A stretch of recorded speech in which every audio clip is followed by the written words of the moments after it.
Hey, welcome to the Publish, Promote, Profit podcast with me, Rob Kosberg. Every week, I interview thought leaders and experts who have used a book to grow their income and their impact. So tune in weekly for these interviews so you can learn how to use your own best-selling book and go from hunting for clients and opportunities to instead being the hunted. Welcome, everybody. Rob Kosberg here. Happy to bring another great guest for the Publish, Promote, Profit podcast. I think you're going to enjoy already talking to Mr. Joe Yazbeck. We've had a fun, invigorating conversation, and we hope to continue that on the Publish, Promote, Profit podcast here with this episode. So Joe is the founder and president of Prestige Leadership Advisors. He has been mentoring heads of state, CEOs of major corporations, high-ranking military officers. And of course, now he has finally made it by being on the Publish, Promote, Profit podcast. Joe and I were teasing back and forth, so I thought I'd throw that one in. Joe's the best-selling author of No Fear Speaking, High-Impact Public Speaking Secrets to Inspire and Influence Any Audience. Joe, really looking forward to chatting with you today, and thanks for being on the podcast.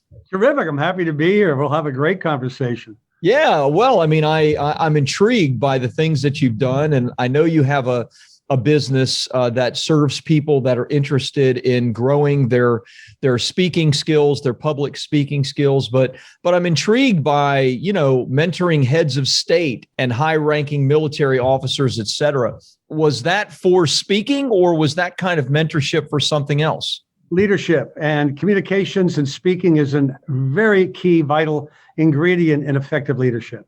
Very good. Yeah, it's a leadership standard. It's a leadership quality communications that needs to be applied and used so that leaders can, in fact, motivate and inspire others to take positive action that's needed for getting their jobs done.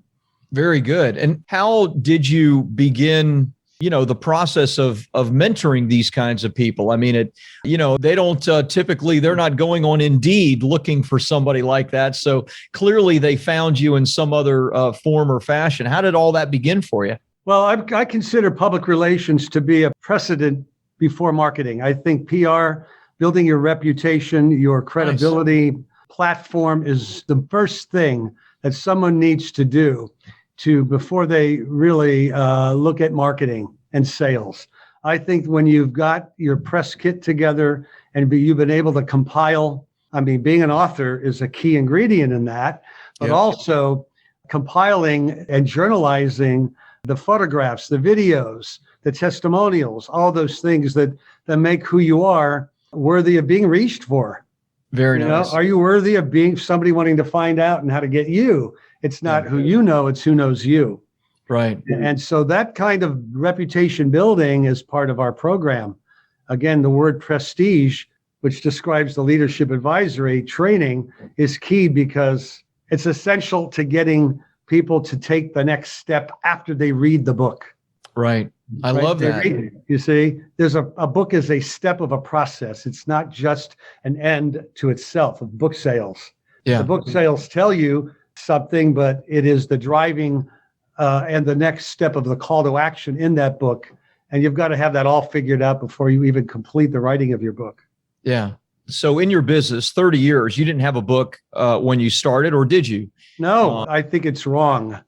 Yeah. I think the book should be a distillation of all the successful experiences in a book. Very That's good. what I think. Very good. So then that becomes a valuable book.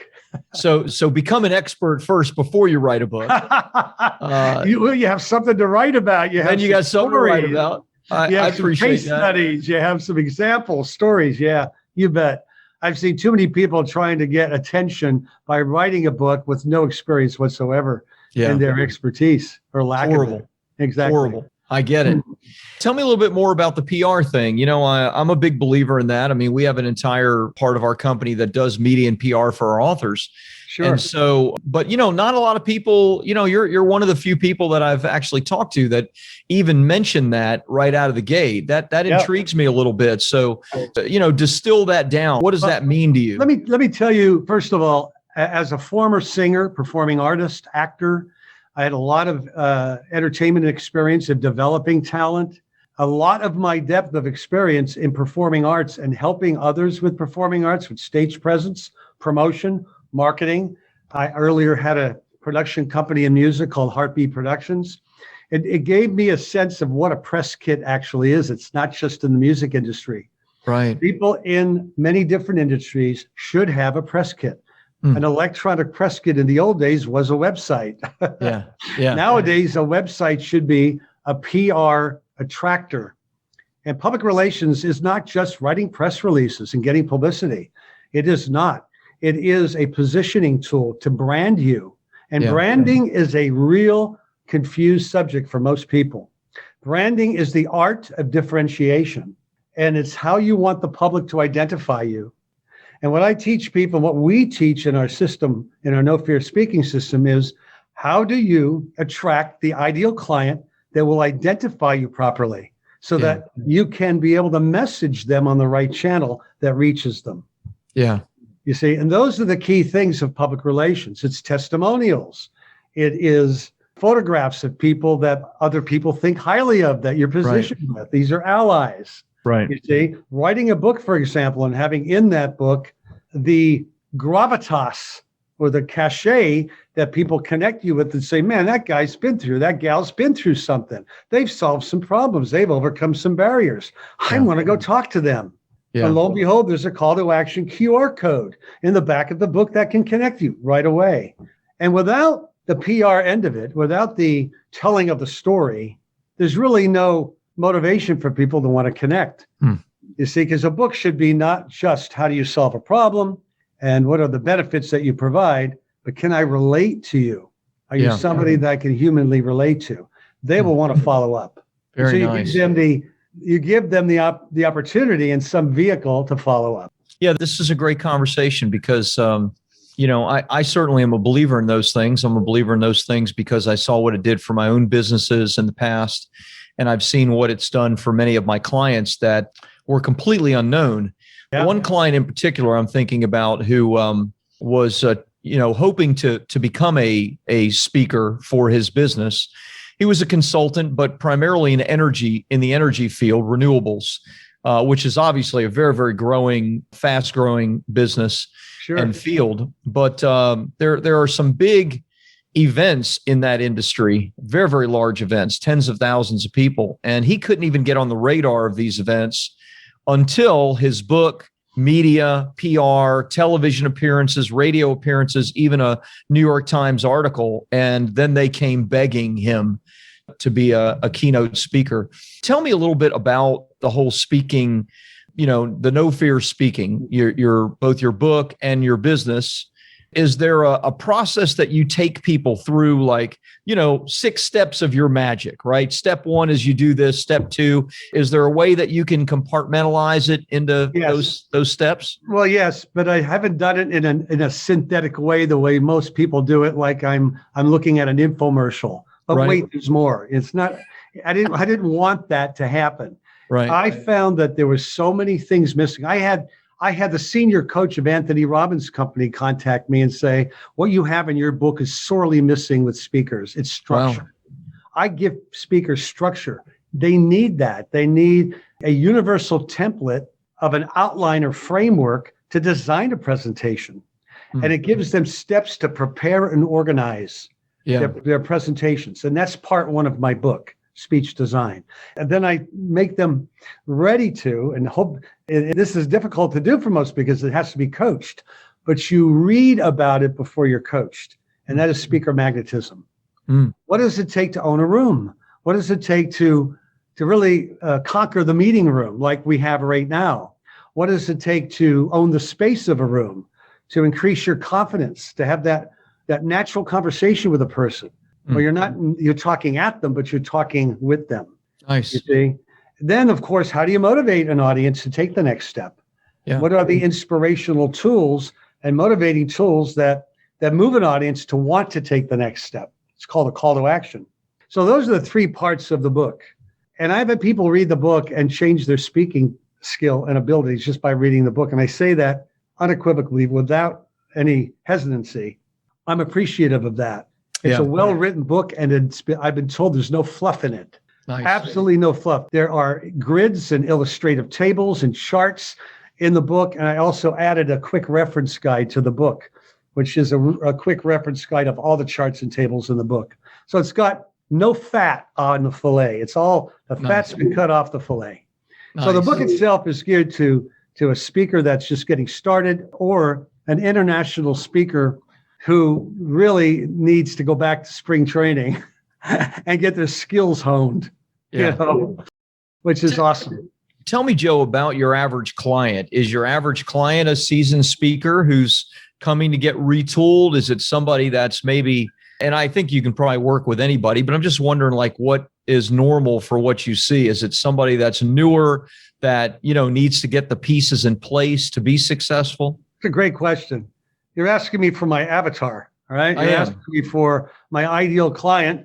My ideal client is, I guess you can call this ideal client someone who knows they're underachieving as an executive or leader. Ah, interesting. They haven't been able to really hone their skill on a primary executive leadership trait, which is motivating and inspiring anyone. Maybe it's a Teams call, maybe it's a boardroom, perhaps it is a webinar where they've got to be able to get in front of the camera and be able to not introvert.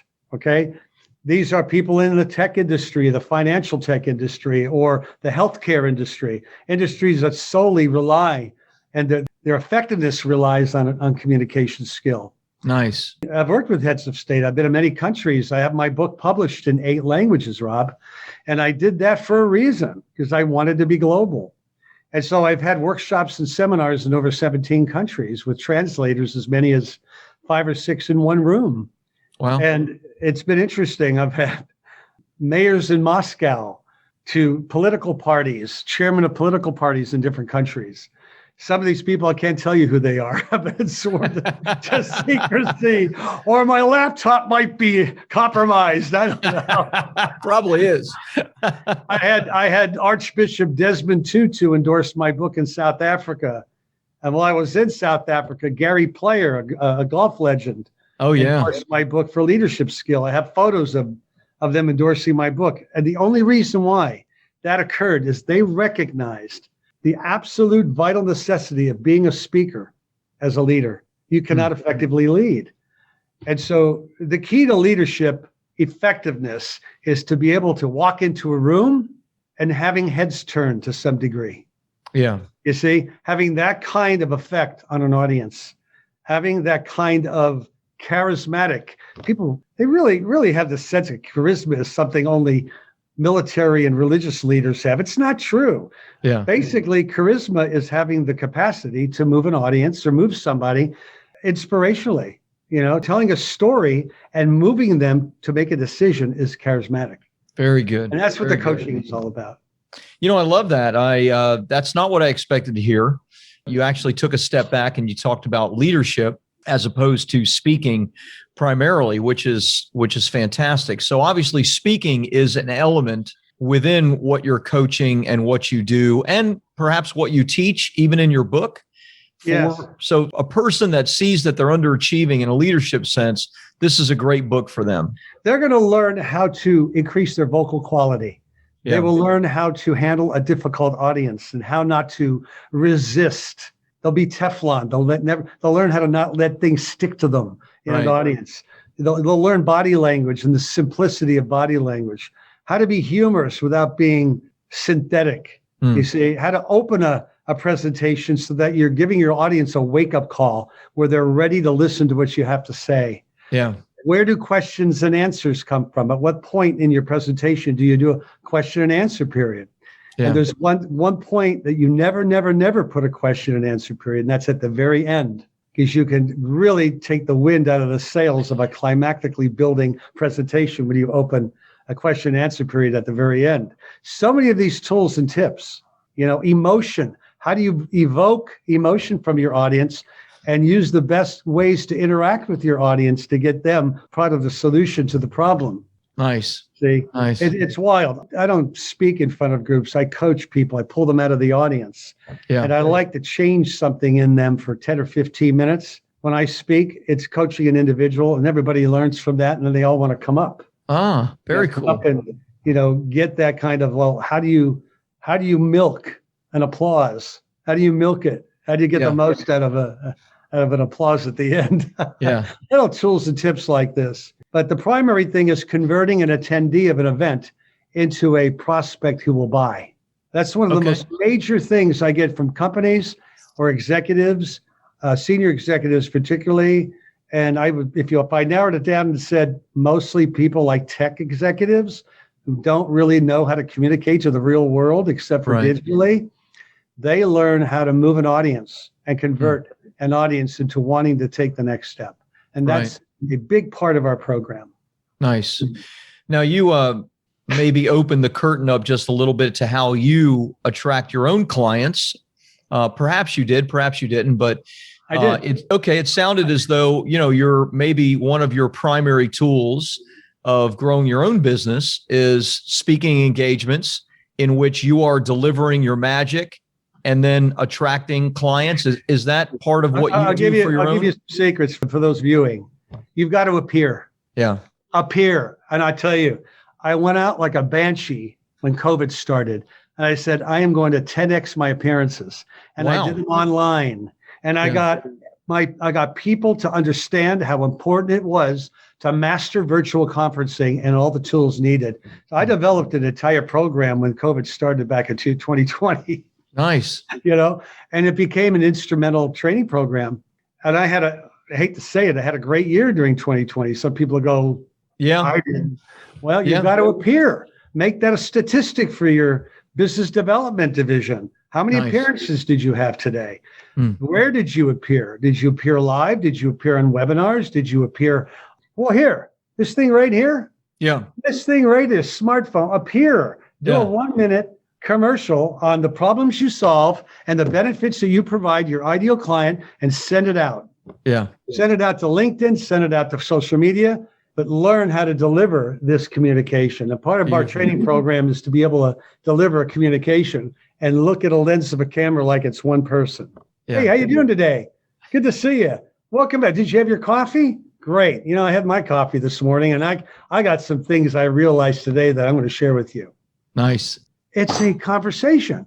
It's learning to be natural. And it's the amount of and the quantity of those kinds of communications that go out, and to keep track of those people that you are getting responses from, to keep in communication with them. And sometimes I have to do that myself. Yeah. I don't want to leave it up to my LinkedIn specialist who does my work.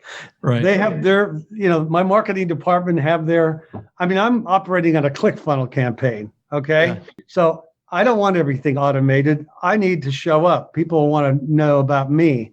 So I show up where I'm automated and I show up where I'm live. Nice. You see? And you said you upped your appearances. So obviously, have you started back live speaking engagements as things have rolled back? Yes, in fact, I did one on Saturday in Orlando. I had a 3-hour workshop, and, the protocols were there. They had to still be there, but it was worth it to me. Yeah. I didn't want to get stale showing up in front of a live audience. Nice. So I did it. It was only 2 hours from my training center. I've got another one coming up in Kansas City. I've got a 2-day event coming up in Kansas City soon.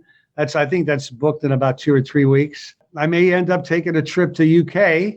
I got some clients in UK that want me to come out and speak.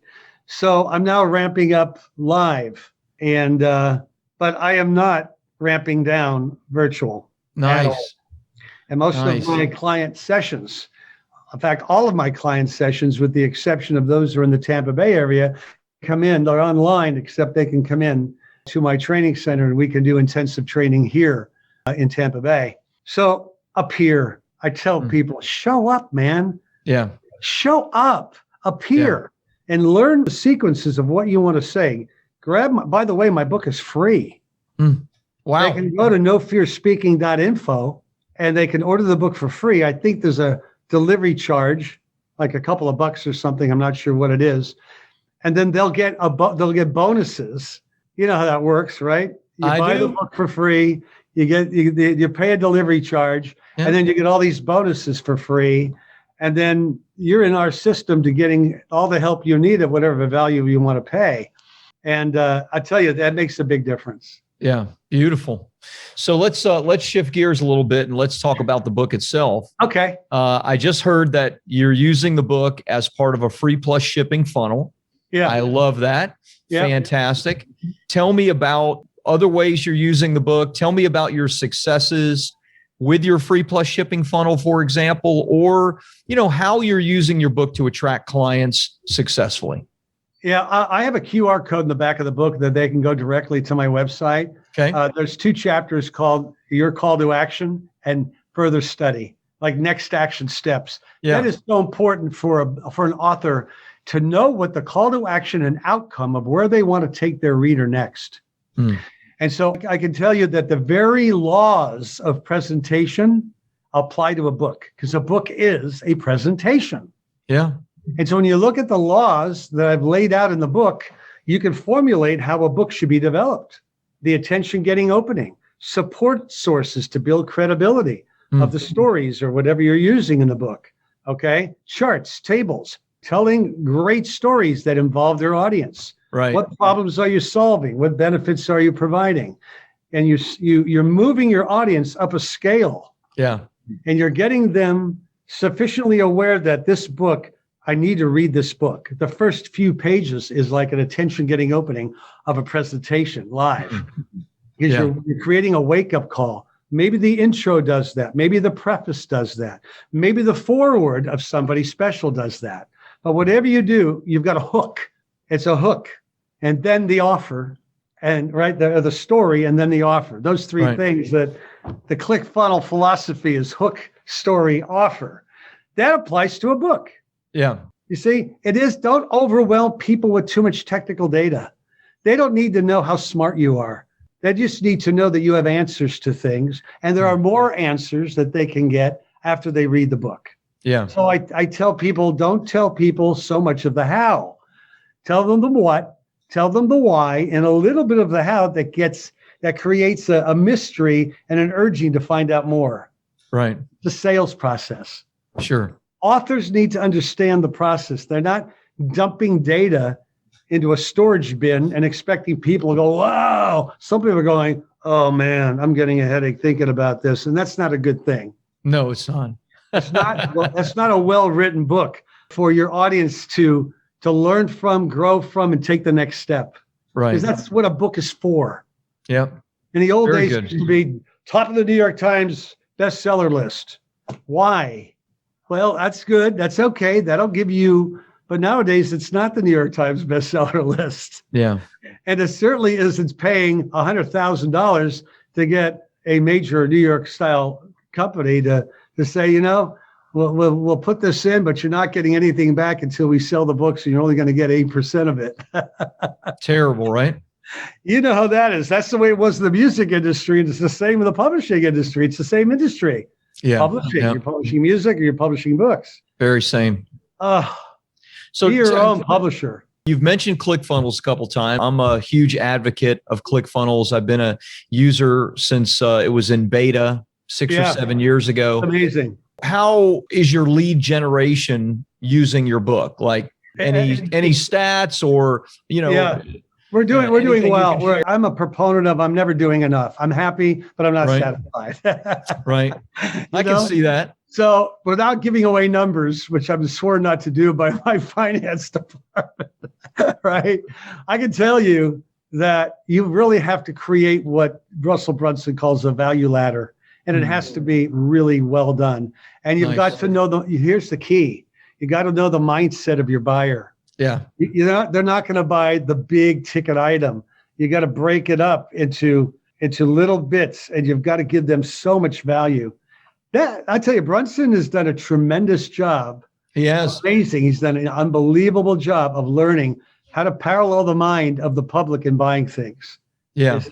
And so I never thought I would automate the way I'm automating, but I would say this, and that is, I can probably do 100 courses based on my book.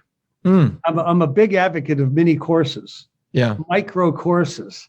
Yeah. I can break up the 3 parts of my book probably into 30 different courses. Wow. just right there. And so I think when you look at writing a book, when you're writing the development process of writing a book, think you've got to be able to know what your future strategy is later for writing the book. That takes some coaching and some mentoring. There are some very good writers that don't understand promotion, marketing, and business development. They just don't. Of course. They're writers. And I think it's a mistake. They let the book sit there and they go, yeah, boy, well, you're getting exactly what you deserve. Yeah. Because you learned all the expertise in your book, but you didn't learn how to get that book in the hands of the public. Yeah. And you wrote the book to get it in the hands of the public. How are you going to do that? And I say to you, okay, let's talk. So when I get people to me, I talk to everybody. At this stage of my career, and I'll just say at the late stages of my career, right, and I'll never stop coaching. I want to be selective as Sounds like you're having a lot of fun, Joe. I am. I'm going to have it on my tombstone. It will say always coaching. Okay. And I'm looking at you right now, where you're looking at my tombstone going, what the hell are your goals now, pal? Okay. It's wild, isn't it? Yep. People need to know what they need to know, not after Monday morning quarterback. They need to figure it out and need to plan for that. Yeah. And so I say to a prospect that comes to me, the first question I ask them is, what are your goals? And they fumble, or they go, geez, what a great question. You haven't asked the right question yet. Or pretty basic. Or they know the answer to that question, but they don't know how to get there. Yeah. And I figure out whether they need a book or not, because if they want to reach a lot of people and they've already sown the seeds of authority and expertise, then I say, okay, you have a story to tell. And they might say, what am I going to tell? I'm an insurance guy. Who gives a damn about insurance? I said, you have lessons. You have lessons to teach people. Oh, yeah. I said, you've got all kinds of ways to wake people up and give them solutions to things they never thought of. I never thought of that. Yeah. Well, we're going to make that part of your program. Author, in addition to speaker and mentor. Nice. Those three hats. And you can do all of them easier and better if you're becoming an author. You'll be able to catapult yourself on a higher stage, on a bigger platform, and reach more people as an author. But you're going to learn how to catalyze your book into reaching them. Love it. Love it. What you're doing, Rob, what you're doing is amazing. I mean, even right now, you've got a platform right now that you're adding so much value and so much happiness, and you're changing. We're trying to have some fun and help a few people along the way. Yeah, you bet. A very noble thing to do that should never be underestimated. Well, thank you, my friend. You gave one link out. Where can people get some more information? Okay, I have a public figure site. It's called joeyazbeck.net. Okay.